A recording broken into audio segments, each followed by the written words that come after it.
Good morning, good afternoon, and good evening, and welcome to the Coaches Corner. I'm here with the Coaches of Endurance Lab to bring you what's happening in the Coaches Lab. I've got Taya, Andrea, and Mitch. I want to welcome everyone here and just get a quick update from everybody on what was going on this week for them beside the Endurance Lab. So Taya, what did you have going on this week? Hey everyone. So this week has been some more training. I'm in another building week in terms of intensity and hard work. So pretty much that. Pretty quiet, knock on wood, not a lot going on. So able to focus a lot on building up the 8-week plan for the next lab. Yeah, a lot of us have definitely been busy working hard for all of you guys to make sure that you've got a great part two of all of this. So definitely look forward to that. Mitch, I know you're recovering there. You feeling better? Yeah, I'm getting there. So I thought I had beat the cold last Friday when we did the Coaches Corner, and woke up on Saturday and was miserable and knocked out for the entire weekend, and really took my own advice and tried to eat healthy, get a lot of rest. And when I started working out again, I dialed the intensity back and really did the workouts and the best I could, and did a lot of zone 2 and just kind of easy stuff to feel like I was working, but not to tax the system too much. Awesome. Great job. All right, Andrea, so tell us the weather's better where you're at, huh? No, it was so bad yesterday with the fog. I couldn't even see where I was running. It was interesting, kept me in the present moment. But just the same here, working away on fitting in all the training sessions, adding a bit more tempo work into my running, making sure that I'm on track with my goals for nutrition. I'm trying to focus on getting more and more good stuff in. So, yeah. Just hard working, yeah, but it's good. Awesome. Awesome. And for me, just some new changes as far as my kind of position at kind of work. So really good example of trying to balance between the stress of still trying to train and the stress of like life. So it's a big position change for me, kind of into a new office, into a new position. So really trying to balance that stress and trying to make sure I'm still getting the work in. So it definitely can work. It's tough. Some things kind of fall off the burner plate, but for all of us with stress, with life, with work, all of those things, these are all things that we all juggle as endurance athletes, kind of like the way we are. So let's jump straight into the lab. Ian is on a plane headed to do a fitness test from what we understand, but he dropped a couple notes about muscular endurance. About the strength from this week, and I'm going to go ahead and cover those quickly. Really focus this week on muscular endurance, really getting those muscles tired and used to being that time under tension. So very, very important. And one of the things he wanted to note was that by now, some of these exercises should be getting easier in the way that maybe you're able to do a couple more reps, or easier in the fact that the day after, or even kind of the 24 to 48 hours, you may not feel as fatigued as you did, let's say, 5 weeks ago. So really take a note of that, take a mental cue saying how you feel. So really focus on good form. Take your time. A lot of times you can easily try to get caught up in trying to finish the workout in time or in a very fast pace, but taking your time and maintaining this good form. This is something that a lot of the workouts you'll see again if you continue the lab with us, and we hope you all do. You are going to see a lot of these workouts, and of course these movements are critical and crucial to what we're doing. So definitely look at good form for that. But look forward to continuing these movements and just having that strong base that we're building there. Next up, we've got base work and kind of just an overview of the workouts that we had this week. Taya, what were we looking at this week? We had an outstanding week from a standpoint of doing a little bit of everything. So we worked on cadence drills. We did single-legged drills combined with high cadence. We also did low cadence work, and we did sweet spot. So this was a good week to combine all of the skills and zones that we've been training throughout this lab. Absolutely. And we'll talk more about that SST that everyone's got on their mind here in just a little bit. And a quick recap of the mental skills. Nate Lass has been really active as far as kind of engaging with some of our riders.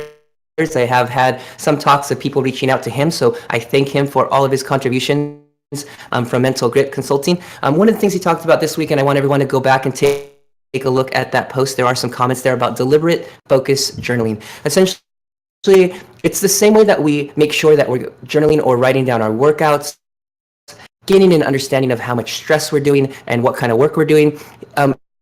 He wants us to take a look and make sure that we're writing things down, writing what our focuses are, making sure we're hitting our goals, and just understanding kind of what am I going to focus on things that went well, things that we want to do better. These are a lot of the conversation that us as coaches reach out to our athletes and ask them, after a workout, after an A race, tell us what went well, tell us what you want to do better. All of those things are in the mix. So go back to that post here on mental skills. If not, check out at least, go back and check out Nate Last and Mental Grit Consulting to at least get some more information here. It's a great, great resource, and we talk about it every week, and a lot of us have pointed athletes in that direction. All right, let's move to hot topics in the lab. We've got some big topics to talk about. We're going to start talking about seated versus standing intervals. So Taya, tell us a little about what you found and what we feel like has come from the lab and the conversation there. So with the Strength Steps workout that we had this week, if you recall from the video that was posted on the forum explaining the workout, we gave you the option to do the intervals seated or standing. So those were 2 minutes on, 1 off, that you could have done all seated or alternate between standing and seated, 2 minutes standing, 2 minutes seated, or even within that 2 minutes, 1 standing, 1 seated. Now, what's really the purpose for that, right? And I find that as I work with a lot of athletes, standing is something that people don't work on very often, if at all. And it's another tool in your toolbox, really. And it's something that over time is good to develop.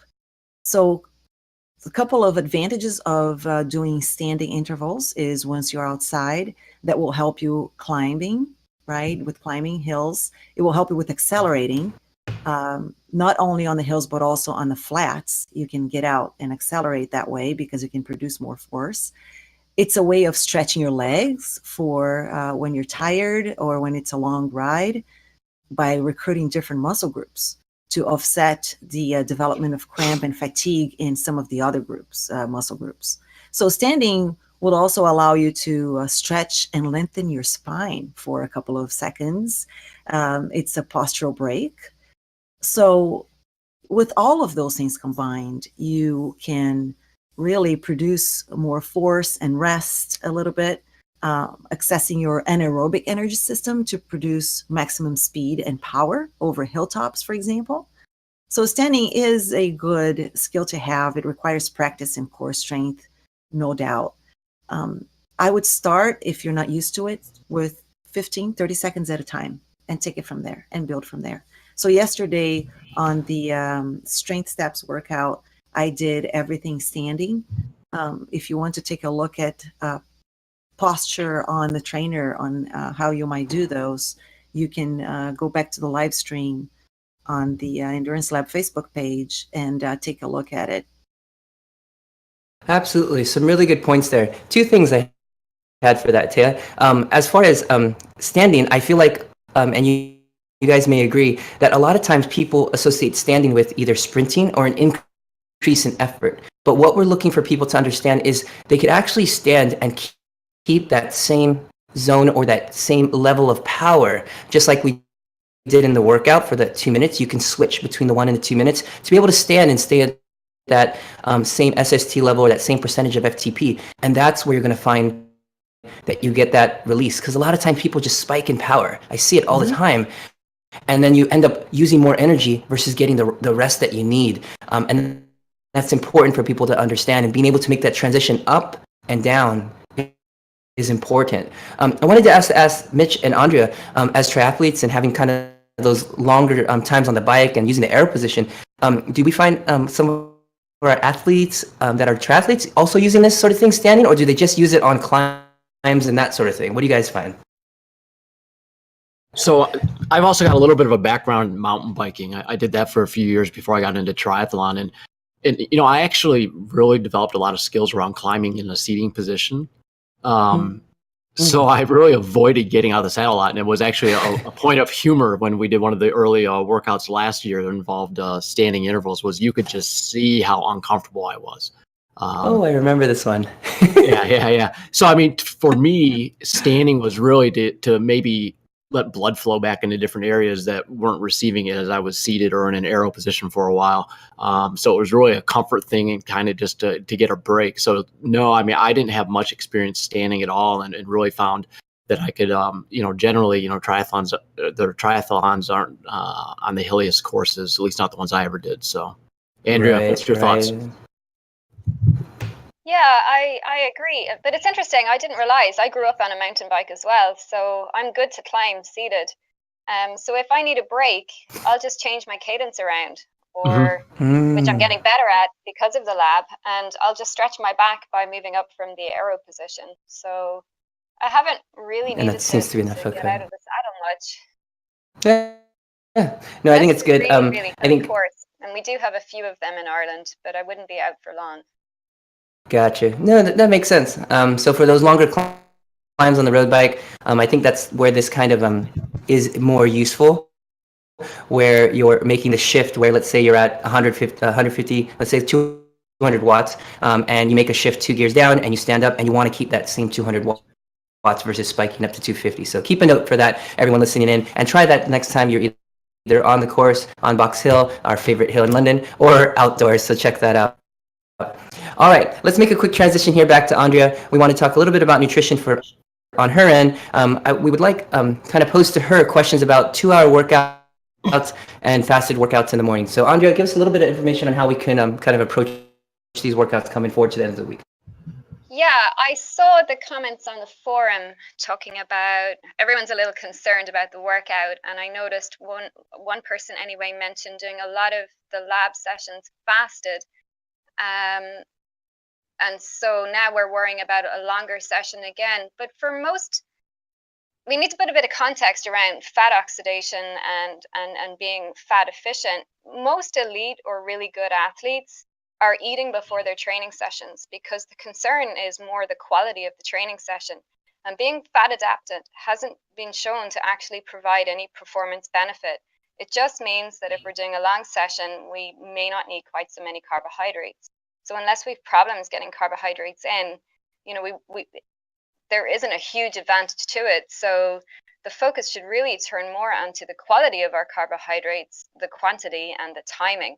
So for sessions that involve strength work or any intensity work up around FTP, I would be recommending to have a little bit of fuel before the session, some oats with some Greek yogurt. So you're getting the carbs and the protein, a nice slow release. The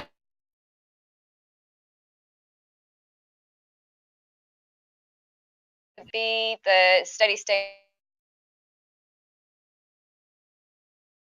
high fat, high protein. But for the 2-hour session, I would be recommending to eat something before it, and a nice balanced meal, either eggs on some rye bread or some whole grain bread with maybe some avocado, or oats with some yogurt, like I mentioned, and some berries and seeds. And you should be good for the 2 hours to not really require anything extra apart from hydration and electrolytes. However, some of the less experienced cyclists that haven't got quite so many years under the belt may find that their efficiency isn't quite there. So they may want to eat something towards the latter half hour of the session if they're feeling that they're fatiguing. So try and listen to your body. I want to have breakfast at Andrea's house in the morning. That sounds really good. Me too. I definitely agree. These longer workouts, having a little bit of preparation beforehand or having food available could be useful. This is not a time to test how long you can go without food or without feeding. So have the food in, test the kind of foods that you'd like. This is a good opportunity to kind of see if there are things like timing intervals of how often you want to fuel, that sort of thing. You can kind of test these. This is the workout to do it. It is a good amount of time, and you can use this time to kind of practice. This is not a time to see how far you can go without any food or water. Zone 2 workouts, things like that, lower intensity, yes. But the workout that we have with the SST and close to threshold, I do not think that is the time to test this. And I know Mitch had a question about portables. Mitch, what was that for Andrea for as far as nutrition goes? Yeah, so I pulled out the Feed Zone Portables book yesterday, and I was looking at it with this question in mind, and And you get into some of their tables, and I recognize those are for more adapted and experienced athletes.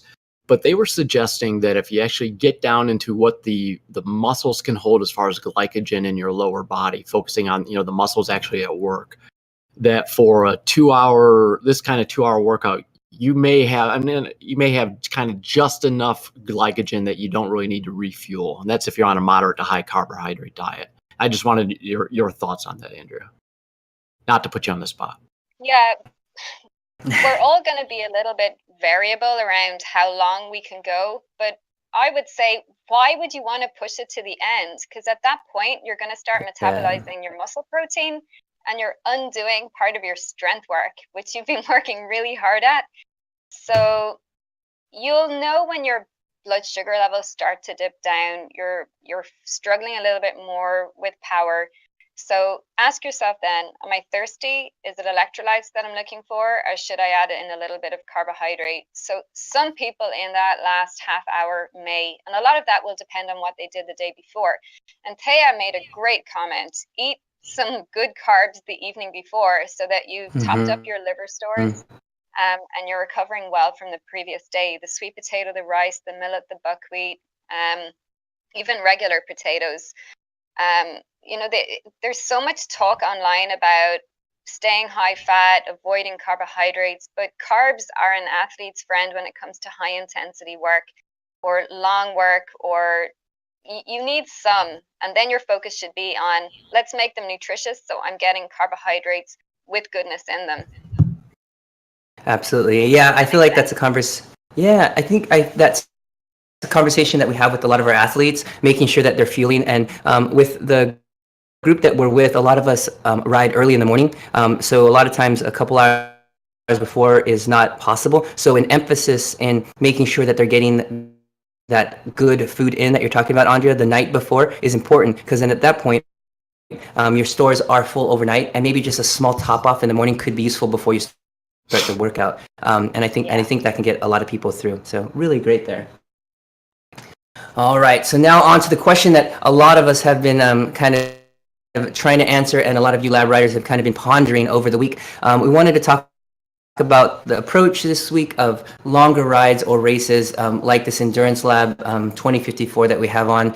If you haven't looked at it, it's 20 minutes on, 5 minutes off, times 4 scheduled for this week. So Mitch and Ian have a couple notes put together about how to get through these workouts. I have been working with Ian and Mitch long before the Endurance Lab. I'm one of the creators of this 2054. There's also a 30-minute version of this that goes essentially 90 minutes long.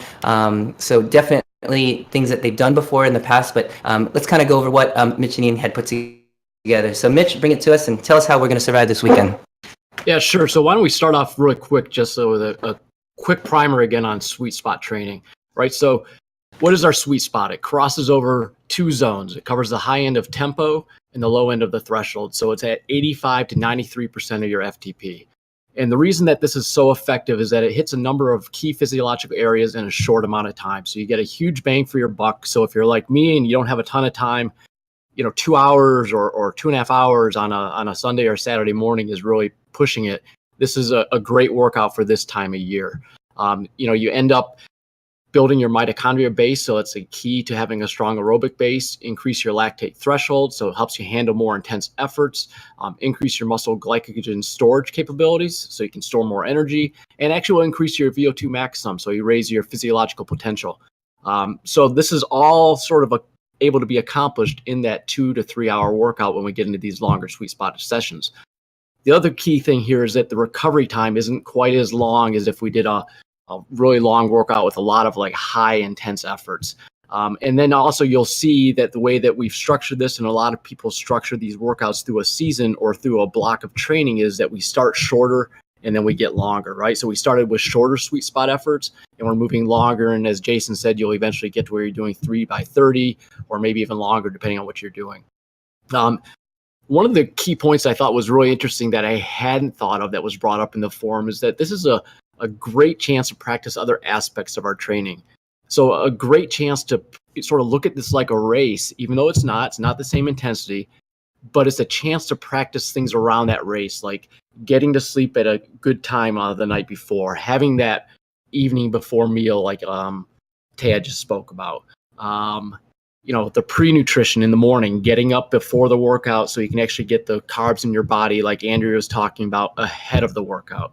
And then if you're actually into triathlons, it's the workout itself is a great time to practice other aspects like your aero position, right? So when you're doing the sweet spot intervals, be in the aero position and get used to riding long extended periods of time in that aero position. Some of the other questions in the forum were, or how do you manage these workouts kind of on a more personal or a more kind of quality or dealing with the environment? Some suggestions that we've had and Ian came up with were music, and Ian's got a great sense of humor. So, his comments here were, be careful on the playlist. Don't choose music that will over or under stimulate you and cause you to go above or below your targets, right? So find that kind of playlist that's sort of tempo, but not quite too much tempo. I do this too. I watch TV shows or movies on these longer workouts. Yeah. He says, avoid the really crazy movies in this workout. As we talked about before, pre-plan your hydration and nutrition needs. Have everything with you that you're going to need for those 2 or 3 hours when we're doing these longer workouts. Have them with you within arm's reach of the bike. Make sure you're using a fan. For any of you folks out there who don't use a fan on your indoor training, I don't understand you. I always have a fan going, and if I start a workout within 5 minutes without a fan, I'm really hating myself. And then the last thing is, and we talked about a few weeks ago, as far as taking care of your equipment, make sure you have towels around your bike over the handlebars to catch your sweat, and make sure you're wiping down and cleaning up after. Quick comment there on the fan. Your body is going to be working harder if you don't have a fan and you're sweating, because your body's trying to get rid of that heat, right? And also the sweat that's covering your skin. So that's why it's good to have the fan there to dry you off, so your body doesn't have to work harder than it needs to. Oh, I remember last season when Teo was doing heat adaptation for like a week or two. Remember that? Oh my gosh, Yeah. that was like pure, That was really pure bad. suffering. Like, I think I was doing a little bit of it at that time, and it was just dropping down. It was just painfully like having to drop zone. So there's such a huge difference between trying to move air around your guys' bodies. So really keep a note for that. And a quick note, going back, a note on Sweet Spot. Mitch did a great job of covering what it is and how it's important, but really understanding that this is your bang for your buck all throughout the season and even moving forward of what's going to get you your fitness. We don't have time, a lot of us, to do the 10, 15 plus hours of the Zone 2 work that we need. We use Zone 2 a lot in our kind of layout as recovery work and still getting some work in, but SST is our bread and our butter. It's the thing that's going to make you stronger and the thing that you'll be stronger at, and it's going to get you to the end of your race, whether it be mentally or physically. Both of those combined together are going to get you to the end of the race there. For Andrea, have you done longer SST workouts like this in your previous kind of training, or is this kind of your first go at kind of longer SST efforts like this?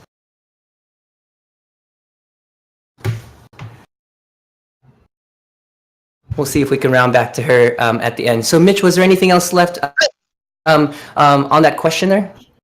No, Were I you think. asking me? Sorry. Oh, yep. There's Andrea. Sorry, there's Andrea. Yeah, Andrea, I'm sorry. It was a little bit more direct. I was wondering if you had any input on longer SST sessions you have done, and if you felt that some of these things kind of have pertained, or what are your experiences with kind of longer SST efforts?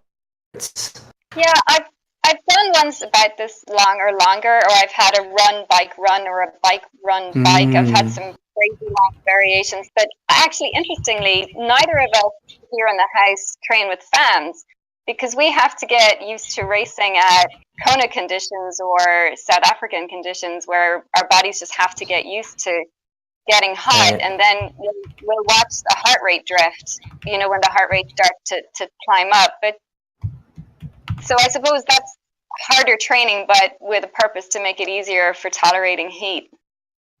Right, and that's another variable, whether it be mental, trying to adapt to heat, nutrition, all of those things. So everything has its place, and kind of working into those things, whether it be heat adaptation or figuring out your fueling during these long workouts. Those are all things that you can integrate during this time. All right, let's move on to the lab rat of the week. Taya, you've got some information and who it is for us this week? Yeah, so this week we have Dean Telson. He has been very engaged in all aspects, really, of the lab and training.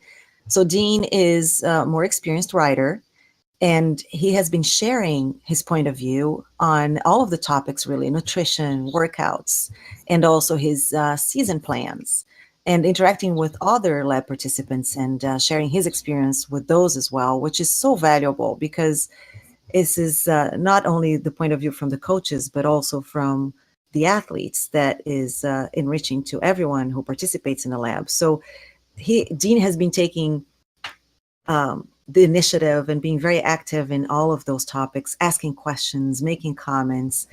And some of his comments involve how he's seeing results in the form of stronger legs, and how training has been also positively affecting other areas of his life, such as work. And he's seeing the overall benefits. And his comment this week was also that he is really learning and training with so much more confidence as a result of participating in the lab. So, Dean, you have been outstanding. Kudos to you. You're the lab of the week, lab rat of the week. Yeah, absolutely. I mean, he's been on and off racing for about 15 years, and I think just in the last couple years, training with ODZ and kind of getting connected to us, and then subsequently the endurance lab, he's really gotten a good handle of kind of what kind of structured training it takes to get stronger. I mean, he's talking about even just from last winter losing about 12 pounds, getting some really structured training, and balancing that. I know he works for Department of Defense doing like radio frequency and microwave stuff. So definitely high stress work on his end, but balancing that and his fun things. I know he's got some cool pictures of him in the rock and roll band from back in the day. I know he's a big music guy. But yeah, so great job, Dean, balancing this all off, and great example to the other lab riders on how things can get balanced and the interaction and the most that you can get out of the lab. So great job there. All right, so our next part of the Coach's Corner is on the horizon. So we've got a couple things coming up. So Tia, start us off, or what's going on next week? So next week is the last week of the 6 weeks lab. And we're going to be doing some high cadence work, as well as another long SST workout to close out the week. We obviously are going to have the strength workouts as well, combination exercises, body crusher, and the Tabatas. We're going back to those. Yeah, and if you notice, this is the lineup that you had the first week of the lab. So hopefully you'll get a chance to see how you have improved and how you are recovering afterwards. So hopefully all the things that Ian promised us, the six-pack abs, the strong arms, the nice legs, will all be done in the 6 weeks, right? I'm supposed to have a six-pack by now? It's there somewhere.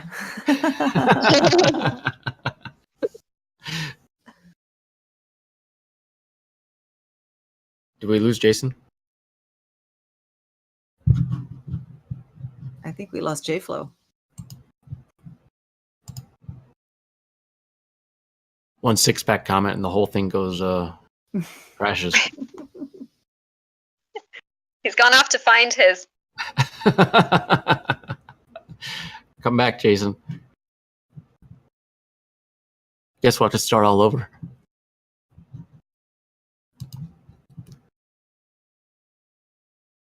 So we can give a couple moments here. Oh, do you think the recording is gone?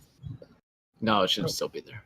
Yeah, we're still recording, right? So maybe we'll just take this forward with the next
and incorporating season goals. Because some riders will have some events early in the spring. Those might not be their A events or their peak events for the season, but nevertheless, they have some races at the beginning in the spring. And then their A events or big events and races are later in the summer, June, July. And so the questions were, how do I incorporate that with the base phase lab? And depending on, of course, each of those individuals' goals, the answer might be adapting the current base phase plan with a couple of workouts, or treating those early season races as B races. J. Flo, are you back? Yeah, I think so. Can you hear me now? Yes. We hear you great. Oh, okay. Okay, excellent. So, yeah, I couldn't find the six-pack. I went around in the garage. It's not here. So sorry about that. So I think that's where we left off. I know you had a couple comments there, but if we can just cycle back so that Bob can bring it back there, Taya, he can stitch it all together here. So you're just talking about, or if you can pick up again? Yeah, so I made the comment about next week, what to expect, and then we were commenting on rolling this lab into the next one, and some of the questions we had in the lab about early season goals that some of our riders have and how they could incorporate that into the base phase lab when they're doing those. Yeah, and I think some of the comments or some of the ideas that we had as far as overall comments in this lab is just to getting a good understanding of what the stress is. Now you guys are probably understanding that it's not about the hours you ride on the bike, but it's about the intensity that you put onto the bike, and how that kind of pans out versus what our FTPs are and the amount of stress. So whether you're on basic or premium, you should be able to get this gauge of information to be able to let yourself know kind of how much work you've done. And we're going to continue that, and we're going to grow on that. And really, we just built the foundation to kind of increase that stress over time. So for a lot of more experienced riders, you may feel this wasn't a lot of stress, but we did a lot of strength training, which is really hard to kind of equate to how much stress you're putting into versus the bike. But as we get more bike stress in on top of the strength, we're going to kind of balance that and help you for that. So definitely look into that for the next lab. And one question that we have also had is about season goals and incorporating those with the next lab. My fastest riders in real life keep their season goals in check, but also keep their indoor rides or their focused structured work in their schedules. And one of the reasons why is because that's what keeps you fast all year. How many times have we had, athletes do work through the winter, get super strong, and then when it gets warm, they all run outside and they do group workouts, and then all of a sudden they kind of just taper off and are kind of just a ho-hum plateaued year. And a lot of times it's because outdoors, as we know, is a great outlet for us to be able to be engaged and be with our friends and get workouts that way. But our fastest riders, you'll find that they come inside and they do the work, whether they tell everybody they're doing the work or not. But our fastest riders will still have structured work, and that's what we're going to be providing for you guys as we move forward into the base season and into build season, as we even move forward into spring. So start thinking about those season goals and see how we can integrate that, and that's something that we can help you guys with as we move forward. Okay. So with the group workouts, Taylor, were you able to mention what we've got going on this week? Who's in the module this week? We have not talked about that yet. So we're going to have some group workouts in Zwift. You can catch Mitch on Tuesday at 5:30 Eastern for the high cadence workout. Stefan is going to be doing the Thursday workout at 5:15 a.m. Eastern. That's another high cadence. And I'll be leading actually a VO2 workout, the VO2 335, which is not part of this current lab. It's part of another lab, but that is going to be at noon on Thursday. Yeah, and I think that US. I think that'd be a great preview of kind of that leg opening work that we'll be doing kind of moving forward. And for that high cadence 2110, it's essentially 2 minutes of high cadence work at above 100 RPM at about at just the low end or the floor of sweet spot with 1 minute rest in between. So definitely has got a lot of high cadence work there. And then ending the workout with 1 minute single legged drills at that lower 60% FTP. So this is a workout we haven't done before. Definitely new and something looking pretty interesting for next week to kind of wrap all of this up. If you have not signed up for the next lab, definitely check that out.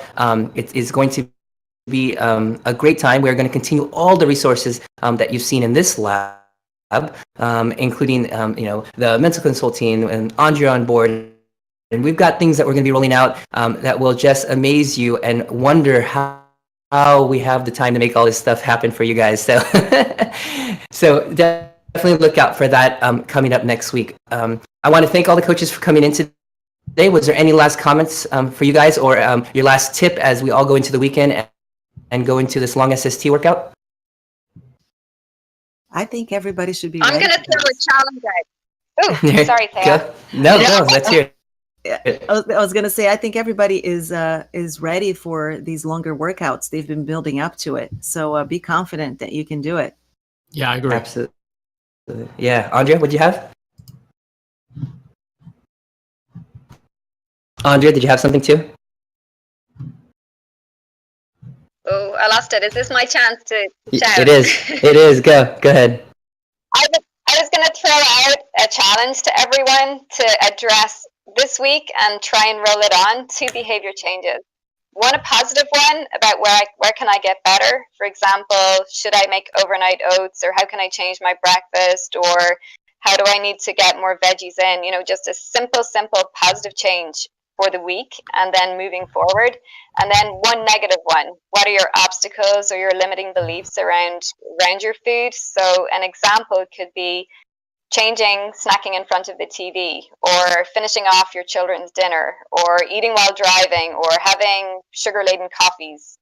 Just one small thing, and try and do one small thing to change your behavior in both a positive and to quit a negative every week. That's my challenge. Oh man, that can definitely be tough. So yeah, great challenge to put out there. Continue on the role that we have of our New Year's talks that we had from last week. Excellent. I want to thank again the coaches for coming in today. I know everyone has busy schedules, but this is something great that we have out for our lab riders. For all the lab riders out there, good luck this weekend. We know you can do it. We have built you up to be able to do this, and don't forget, next week we've got another. So thanks again to the coaches, and this is Jason Flores signing off from the Coaches Corner. We'll see everyone else in the Endurance Lab.